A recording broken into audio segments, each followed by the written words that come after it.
Assalamualaikum warahmatullahi wabarakatuh. Selamat pagi juragan, ketemu lagi dengan saya Juragan Gurem di sini. Pada video kali ini saya akan share pengalaman soal solder dan mata solder. Terkhusus pada video ini saya akan share untuk juragan semua soal mata solder 936. Solder tipe ini banyak dipakai oleh juragan-juragan semua karena mempunyai kelebihan cepat panas, murah, dan spare part mudah didapatkan. Soldernya ini bisa didapatkan dengan harga yang cukup terjangkau, harga mulai dari Rp50.000. Kita mulai dari pembahasan awal. Timah solder yang biasa juragan pakai umumnya 60/40, yang menurut data yang saya baca bisa meleleh di suhu sekitar 190 derajat Celcius. Suhu ini bisa dicapai oleh solder biasa cukup lama, dari 1 sampai 2 menit dengan solder 40 watt. Dengan solder yang lebih besar wattnya semakin cepat sejak pertama kali dinyalakan. Problem atau masalah yang muncul ketika kita memakai solder yang terlalu besar wattnya adalah ujung solder yang keropos. Problem ini muncul ketika kita memakai atau menggunakan settingan panas yang lebih dari 350-an derajat Celcius. Ujung solder keropos biasanya menyebabkan timah tidak menempel, tidak bisa digunakan untuk menyolder. Adalah salah satu problem yang biasa juragan alami karena penggunaan panas solder yang terlalu tinggi. Apalagi kalau mata solder juragan itu kualitasnya kurang bagus. Penggunaan mata solder yang kurang bagus dan ditambah settingan suhu yang terlalu tinggi akan mempercepat mata solder itu rusak, tumpul, dan tidak bisa dipakai. Solusi untuk masalah ini adalah penggunaan mata solder yang bagus dan settingan suhu yang sesuai, serta penggunaan mata solder yang sesuai untuk peruntukannya. Contoh, solder lancip tidak bisa kita gunakan untuk memblok jalur PCB.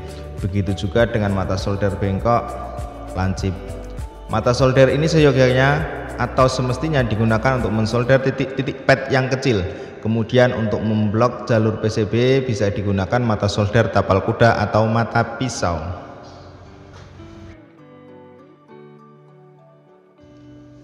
Untuk penyolderan yang area soldernya luas dan mudah menyerap panas, misalnya kaki transistor final atau MOSFET atau elko PSU yang biasanya padnya lebar dan ada jalur yang tebal, membutuhkan luas area mata solder yang cukup luas juga agar panas cepat teralur ke kaki komponen dan PCB. Terlebih jalur grounding yang tembus layer 1 dan layer bawah, layer 1 dan layer 2 jalurnya lebar tembus, layer atas dan bawah itu tembus. Ini menggunakan mata solder yang ujungnya lebar seperti mata solder pisau atau mata solder tapal kuda. Oke, kita sudahi untuk bagian ini, kita langsung ke barangnya saja.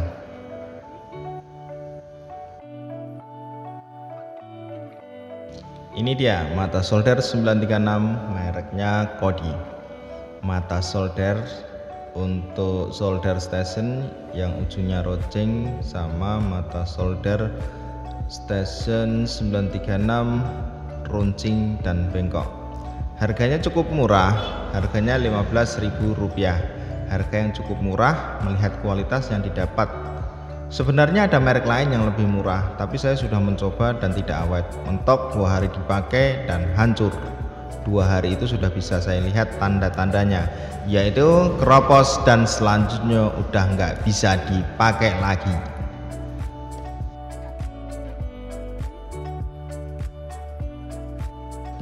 Sebelum ini saya sudah memakai mata solder yang lain yang cukup bagus, yaitu mata solder JY900M untuk solder 936. Harganya lebih murah, yaitu Rp13.000, dan alhamdulillah awet. Bisa bertahan sekitar 6 bulan untuk penggunaan saya itu setiap hari dari pagi sampai malam. Ini saya kategorikan awet, apalagi harganya yang cuma belasan ribu rupiah saja, luar biasa. Karena minggu kemarin saya coba mau beli lagi dan ternyata kosong, saya mau mencoba merek lain, siapa tahu bagus dan bisa jadi alternatif lain. dan hasilnya cukup bagus. Overall pemakaian saya seminggu ini tidak menemui kendala apa-apa. Panas sampai ke ujung solder, jadi membuat manuver dalam mensolder lebih leluasa. Mau solder dari depan, dari kiri, dari samping, miring hingga jengking, oke-oke saja, luar biasa.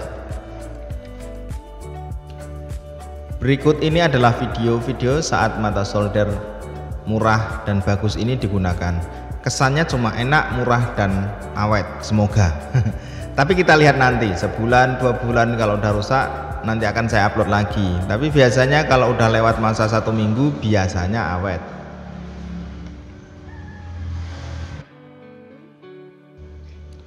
Oke juragan, akhir kata saya, bagi teman-teman yang berniat ganti mata solder bisa pakai mata solder ini. Jangan mata solder yang udah buntung, diamplas dan dikikir biar lancip lagi. Saya bisa pastikan dengan memakai barang yang bagus, pekerjaan juragan akan lebih terbantu dengan tanpa kendala seperti timah tidak nempel di PCB. Sampai ketemu lagi di lain video. Selalu jaga kesehatan, banyakin minum air putih, makan dan istirahat teratur. Akhirnya, wassalamualaikum warahmatullahi wabarakatuh. Bye bye juragan.